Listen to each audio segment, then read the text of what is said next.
We've all seen them. We've all probably experienced them. But are we one? Hey, if you're new around here, my name is Steve Harper. I turn ordinary connections into extraordinary relationships.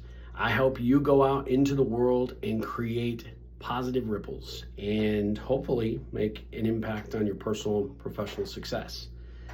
I am talking about the jerk, the jerk at work. The jerk at work is the person that you ultimately avoid. You're the person that you don't want to get into conversation with.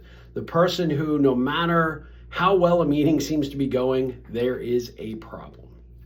There's criticism, there's the rolling of the eyes, there's this never is going to work, there's just this gray cloud that follows them. And what I actually have found over the years of working with so many different people is that the people that often complain about the jerks don't realize that the frustration they have and they place on other people is actually a reflection of who they are and who they probably in their heart of hearts know that everybody else knows they are.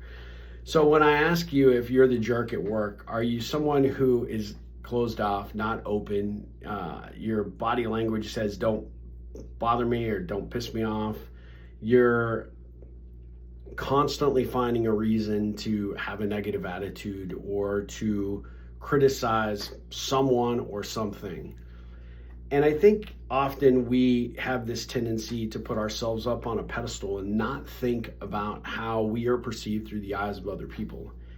And I'm not saying that you're a jerk. I'm not saying I'm a jerk, but we all have the ability to be jerks at times. What you don't want is that jerk at time to be all the time. So my encouragement to you would be to really reflect. Hey, do people seem open and excited to be engaged with me? Do they actively seek me out? Or when they see me coming down the hall, do they, boom, go the other direction?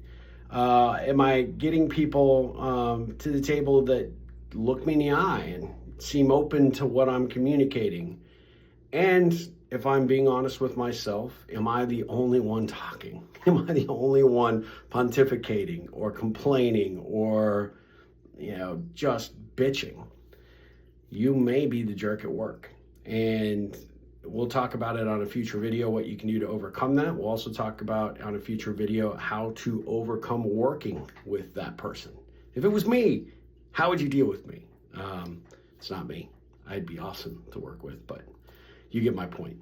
So, little self-analysis, self-evaluation to make sure that you're not the jerk at work. And if you are, stand by.